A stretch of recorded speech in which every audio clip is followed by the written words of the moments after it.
আসসালামু আলাইকুম, শুভ সকাল।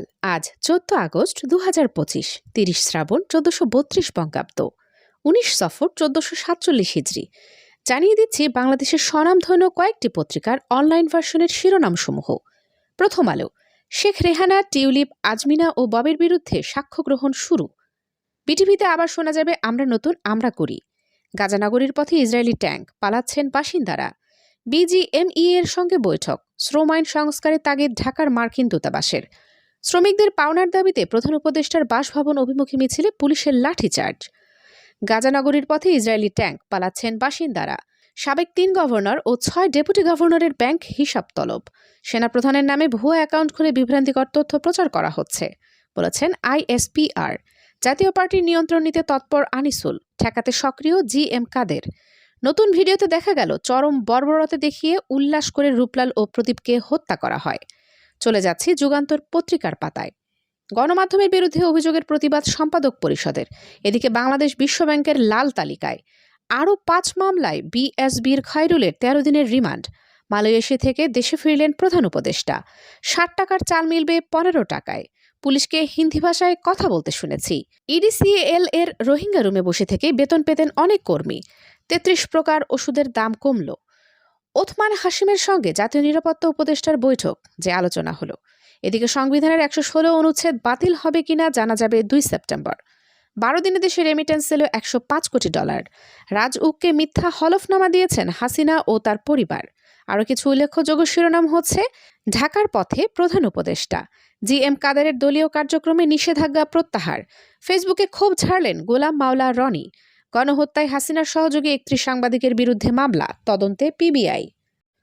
উন্নয়নশীল দেশে উত্তরণে বাংলাদেশ পুরোপুরি প্রস্তুত নয়, বলেছেন উপদেষ্টা। ট্রাইব্যুনালে কেঁদে হাসিনা কাদেরের বিচার চাইলেন ইয়াকুবের মা। চলে যাচ্ছি আমার দেশ পত্রিকার পাতায়। তারাগঞ্জে গণপিটুনিতে নিহত 2 জন, সাময়িক বরখাস্ত 8 পুলিশ। টিউলিপকে জড়িয়ে সাইফুজ্জামানের সম্পদ বিক্রির উদ্যোগ। সাইফুজ্জামানের কাছ থেকে 26 কোটি পাউন্ড আদায়ের চেষ্টা করছে 3 ব্যাংক। সাবেক 3 গভর্নর ও 6 ডেপুটি গভর্নরের ব্যাংক হিসাব তলব।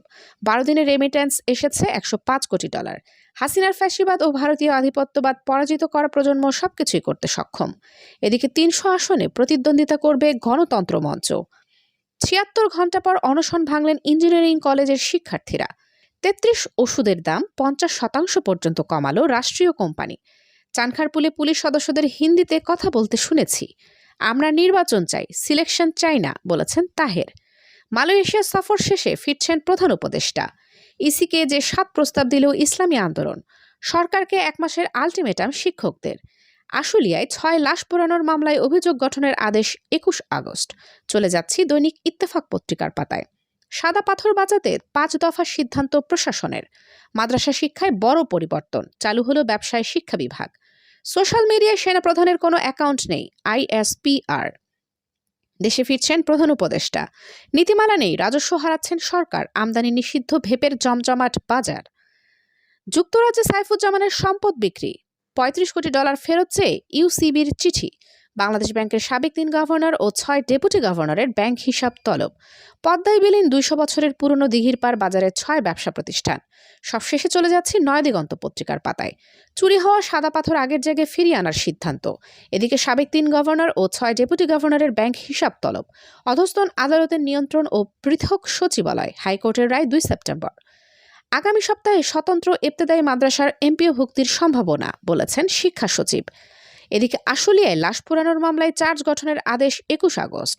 দেশে ফিরলেন প্রধান উপদেষ্টা। জামায়াতে ইসলামী ইলেকশন চাই, সিলেকশন না, বলেছেন ডাক্তার তাহের। শত শত ছাত্র যুবক উন্নত ভবিষ্যতের জন্য জীবন উৎসর্গ করেছে, বলেছেন প্রধান উপদেষ্টা। দাম কমলো অত্যাবশ্যকীয় 33 ওষুধের। এদিকে ব্রিটিশ এমপি টিউলিপ সিদ্দিকের বাংলাদেশি নাগরিকত্ব আছে, বলেছেন দুদকের আইনজীবী। জিন্দা লাশ হয়ে বেঁচে আছি, ছেলে হত্যার বিচার চাই, বলেছেন শহীদ ইয়াকুবের মা। আগস্টের 12 দিনে 12,000 কোটি টাকার রেমিটেন্স এসেছে। এদিকে বাংলাদেশের মানবাধিকার পরিস্থিতি স্থিতিশীল, মার্কিন প্রতিবেদন। সবশেষে জানিয়ে দিচ্ছি আবহাওয়ার সংবাদ। আজকের সম্ভাব্য সর্বোচ্চ তাপমাত্রা 30 ডিগ্রি সেলসিয়াস এবং সর্বনিম্ন তাপমাত্রা 26 ডিগ্রি সেলসিয়াস। বাংলাদেশের বিভিন্ন জায়গায় হালকা থেকে মাঝারি বজ্রসহ বৃষ্টি হতে পারে।